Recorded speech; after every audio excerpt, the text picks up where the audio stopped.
there are ways that this can work for all involved. This is early days, but it just got a lot brighter, in my opinion, for the creative sector. Next episode will be on video, and that's where this stuff goes ballistic. Video training is so rich, and you don't even have to have an edited final nonfiction, well-written book. Keep an eye out. I'll be updating this quarterly to hopefully keep you on top of what's going on.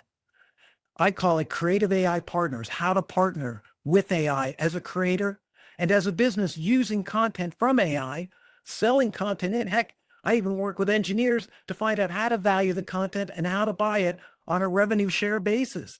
This is for you to take the first step to protect yourself and to be a creator and get paid for your work.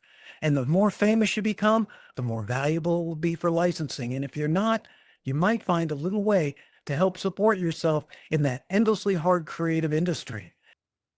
So here's your takeaway. Here's the steps I want you to do.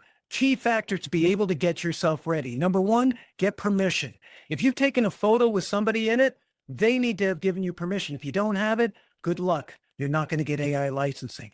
In a video or in an image, anyone in the image has to give you permissions. That's why landscapes, long shots, people's images not being apparent work. And if you're writing a nonfiction about a celebrity like Taylor Swift, not going to pass muster, has to have their permission. Number two, get a copyright, what's called an ISBN in the United States.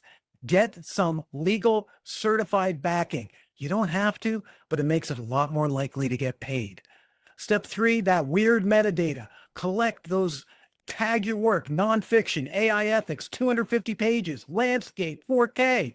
Boost the value 10 to 20% by telling AI the type of content you have, who, what, where, when, and why it's important. Any numbers you have that you can share with that really help. That's evaluation.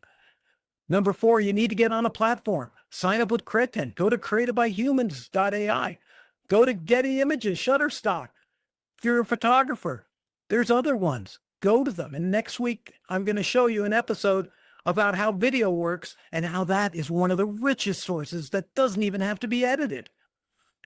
What's your content strategy? Number five, check your old work. Do you have old books, old blog posts, but are relevant?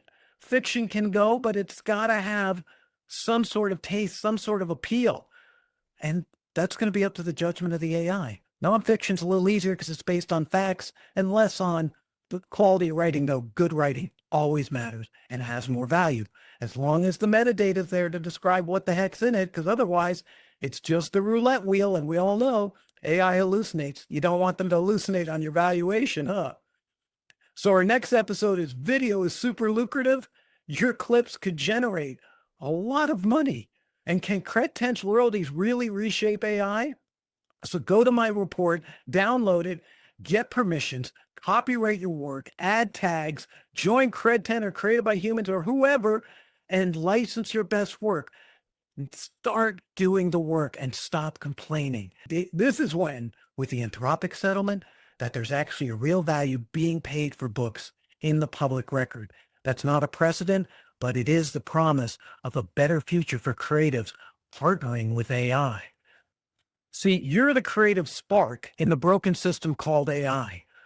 That's not nothing. Your creativity is what's going to shake people up. You might even reach people, but you all know as creators, that's hard. It's hard to get paid.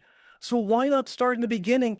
If you're not ever going to get paid, at least start with the intention of it, and at least start with the intention of protecting your sacred creative work.